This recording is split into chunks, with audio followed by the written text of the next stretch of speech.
Hello, people. My name's Henry, and I am that unfortunate person to live in the company of a bunch of girls. Why? I'll tell you.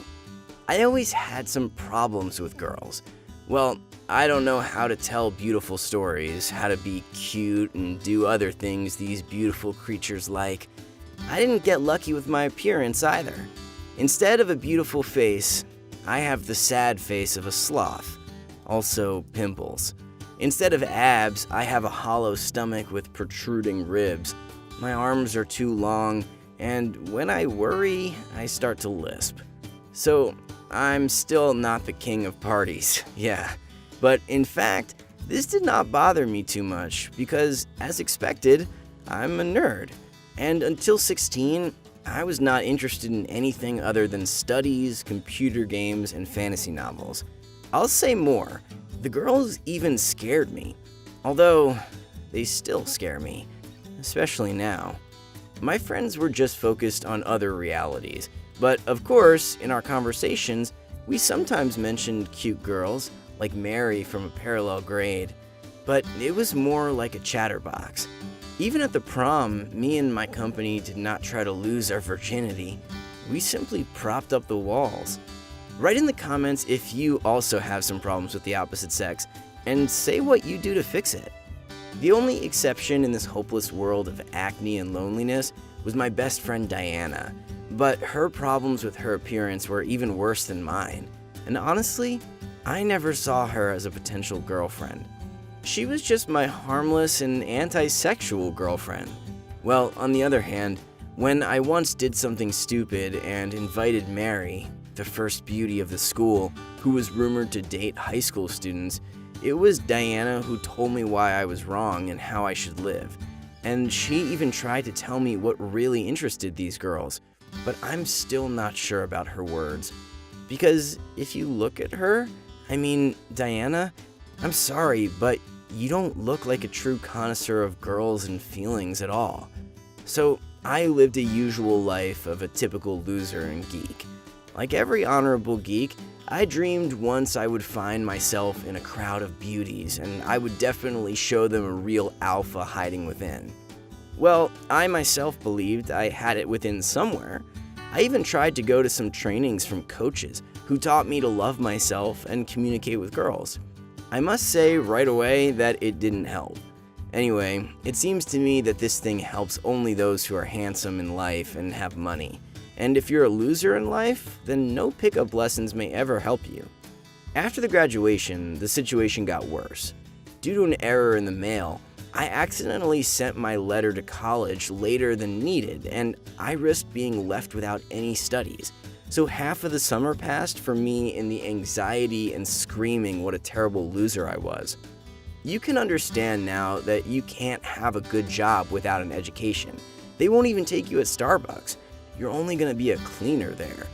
So my desperation had some background.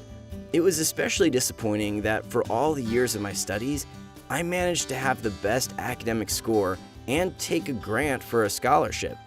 But it worked only for 1 year, and then everything ended. Of course, I could take a student loan in a bank, but that's a straight path to debt. But when the letter from the college came, me and my parents were on seventh heaven. Me, because I now had the place to get a higher education, and that luck hasn't turned its back on me.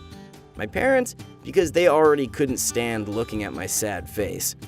Even the hints that some guys my age already pay for their own housing, and that I need some space for my personal life did not work.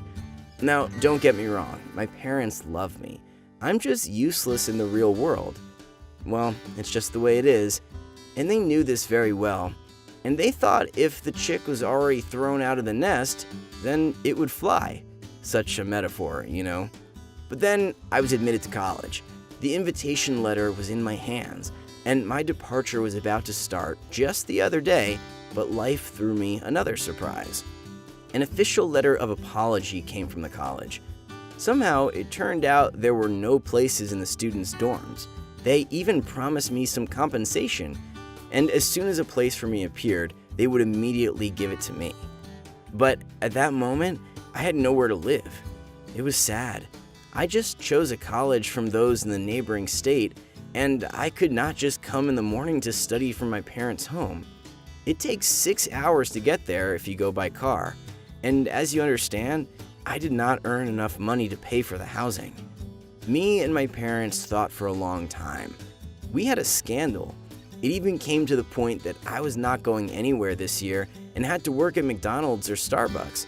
But Dad said ever since my birth, he had been saving money for my studies. And since I was smart enough and got a scholarship, this money could be spent on my housing. We had almost no time, as I screwed up with the deadlines for submitting the documents when the invitation came. These problems with the accommodation started, so we were looking for housing urgently. In just 2 days, we had to find something relatively decent at a low rent price. Maybe because of this rush, maybe because my name, but the strangest and the most terrible mistake in my life happened. Just like in a teen comedy, but no happy ending with me. Now, just imagine, I go into a rented apartment, and in the best traditions of nightmares, 5 beautiful girls looking at me at once. And then the scandal begins. Yeah, I don't know what kind of joke it was, but that apartment was already full of girls, and how it happened that me, the guy, got hooked up by the women's team still remains a mystery to all of us. I will repeat, perhaps my frozen, fragile appearance and neutral name confused the landlord, and he decided I was a girl.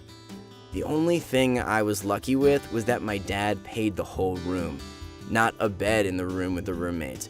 Otherwise, I probably would no longer be alive. And even though he covered himself with a door, it didn't solve the main problem. Because in other rooms, in the kitchen, in the dining room, in the living room, in the bathroom, everywhere girls only.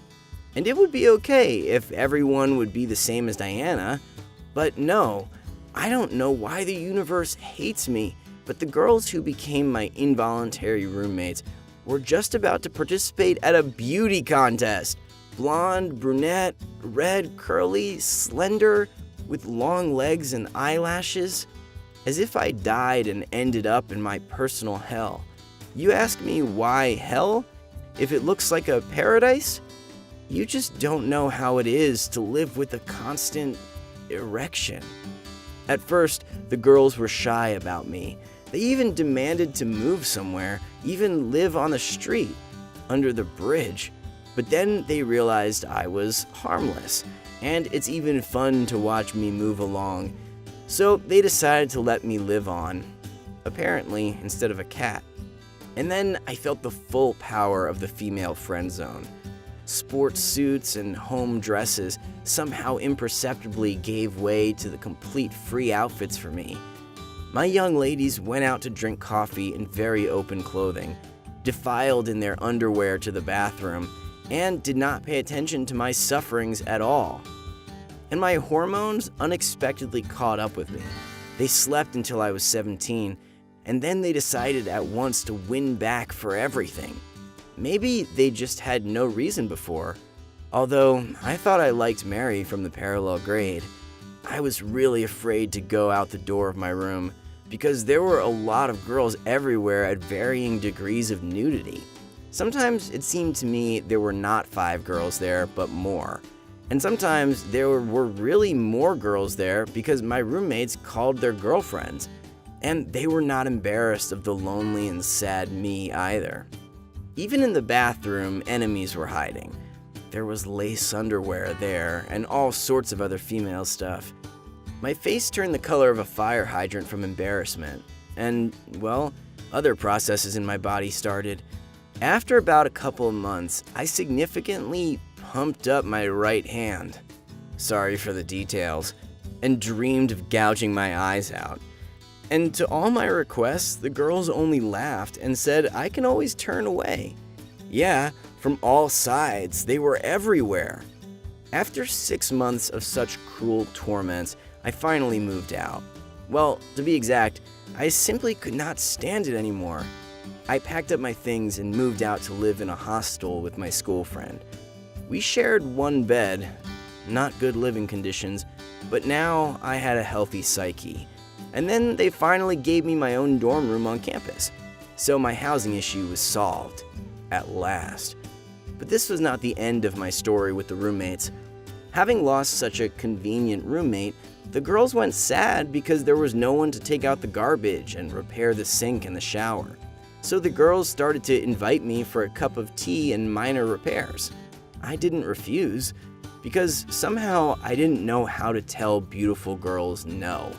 And soon I became a persona grata there, and later even a boyfriend of one of these beauties. Yeah, at first, as a gratitude for my help, one of the girls agreed to go on a date, and started seeing me as a real macho man.